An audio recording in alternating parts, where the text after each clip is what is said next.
పైగా జలగన్న తర్వాత వైసీపీలో పెద్ద మనిషి అనే ఓడలేడు. ఎవడికి వాడు జలగన్న ఎడమ చెయ్యి నేనే అనుకుంటూ ఉంటారు.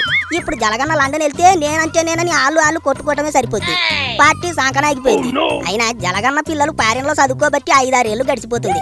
ఆ చదువులు ఎప్పటికి పూర్తవుతాయో గాని వాళ్ళు జలగన్న కోసమే ఈ దేశాల్లో ఉంటున్నట్టుంది వ్యవహారం. అయినా అధికారం పోయినప్పటి నుంచి ఏడు చేయాలో ఎట్టా రాజకీయం చేయాలో జలగన్నకి అర్థం కావట్లేదు. అప్పట్లో నెలకో బటన్లు నొక్కే కార్యక్రమం ఎట్టుకుని జనాన్ని దూరం నుంచి చూస్తా చిక్కటి చిరునవ్వుల మధ్య జిల్జిల్జిగా అనేవాడు. కానీ ఇప్పుడు అట్లాంటి మీటింగులు ఎట్టాలంటే దూల తీరిపోతుంది.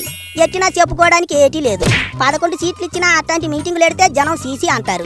అందుకే ఏపీలో ఉండే కంటే లండన్ వెళ్ళిపోవటం మంచిదనుకుంటున్నాడట జలగన్న.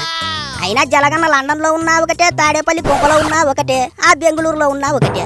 ఇంకా లండన్ వెళ్ళి ట్రీట్మెంట్ తీసుకుంటేనే మంచిదనుకుంటున్నారట. అందుకే లండన్ వెళతావా రాజా, లండన్ వెళతావా, లండన్ వెళ్ళి ట్రీట్మెంట్ తీసుకుంటావా రాజా, ఎల్లెళ్ళు అనుకుంటున్నారట చాలా మంది.